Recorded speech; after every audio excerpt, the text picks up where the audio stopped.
thank you so much for sharing that, Macy, and we'll turn things over to Debbie Kelly. Hi there. I have a little slideshow that I think she's going to pull up for us. So I wanted to share with you about how my life was affected by opiates. On August 15th, 1991, I gave birth to the sweetest little baby boy. He had a head full of hair. And I remember when he was a newborn baby, he used to take his hand and he would curl it around his little tooth of hair. And he would just pull his hair and he wouldn't let go, and he didn't realize he was the one doing it. So of course I'd have to pry his little hand open and he'd stop screaming. He was such a great little boy. He was fun. He was loved by all his friends, loved by his teachers. He was a great student. He was a great athlete. Got a picture coming up of when he was born, I think. Here we go. He dominated the soccer field. He was a little pro on the soccer field, and he just tore everything apart. And had lots of friends. He was just a great all-around kid. Let me go to the next slide.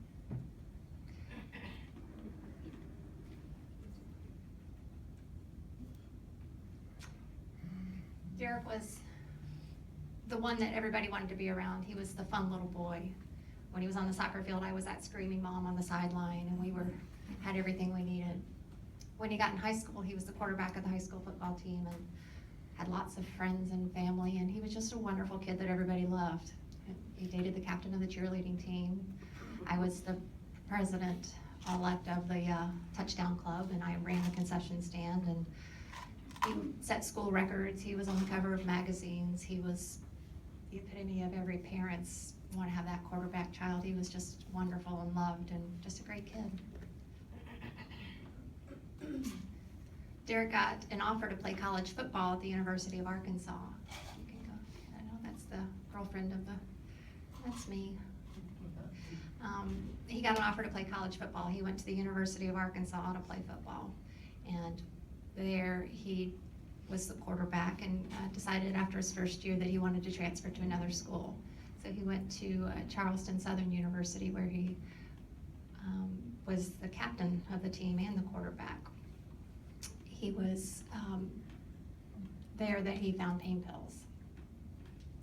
And on March the 13th of 2013, I received a phone call from the Dean of Students telling me that my son was being kicked off the football team and being kicked out of college for using drugs.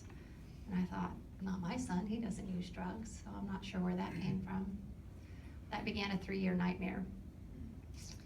We all know what happens to the addict: jail, lies, recovery.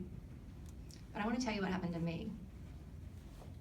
Shortly after I received that phone call, I did everything in my power to help Derek get recovery, help him find sobriety.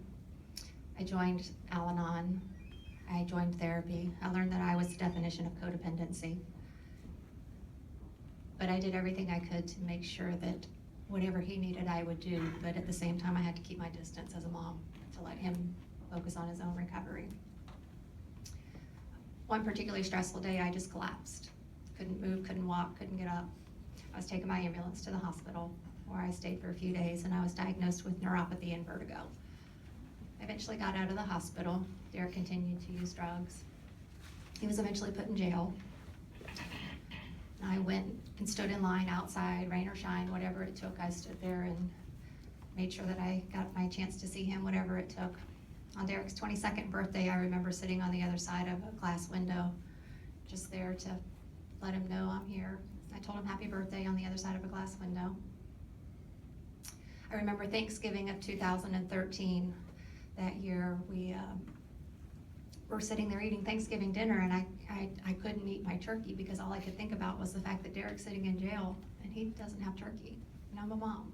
I couldn't imagine him not having turkey for Thanksgiving dinner, so I just cried all through Thanksgiving.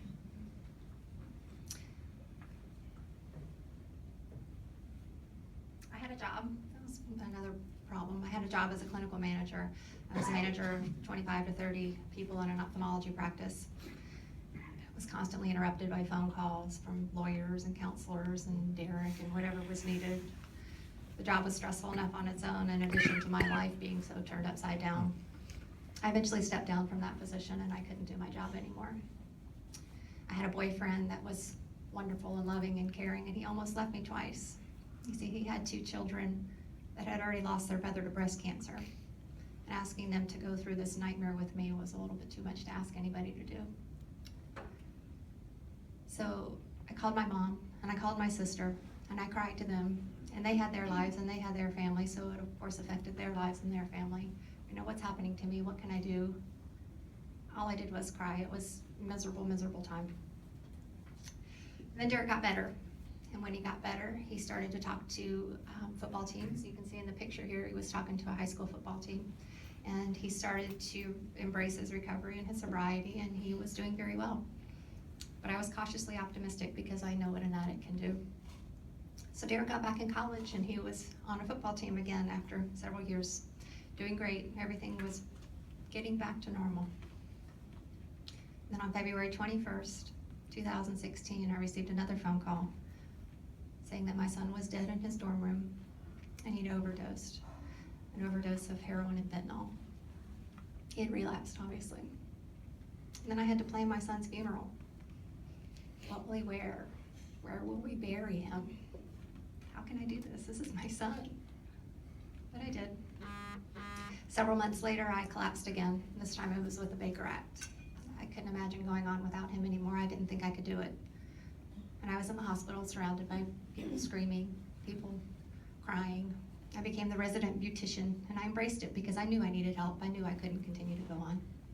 And I remember one girl in particular, I braided her hair, and she just cried and cried because she never felt so beautiful. But I got the help I needed. And then I started the Derek Hatcher Foundation because I knew other people need help. And with the Derek Hatcher Foundation, we had a flag football tournament. In the flag football tournament, we raised almost $15,000. And we took that money and we turned it back into the community for substance abuse and recovery and addiction awareness. And we're doing anything we can just to let people know that this disease doesn't just affect the addict, it affects everyone around the addict. So thank you for letting me tell my story today. And that's my family. That's the boyfriend, Chris. He hung in there, and he actually will soon be my husband, but I'll have to get married without my son by my side, but I think I'll live. It's worth it. So thank you for letting me share. Thank you so much for sharing your story. We're going to open things up now to questions for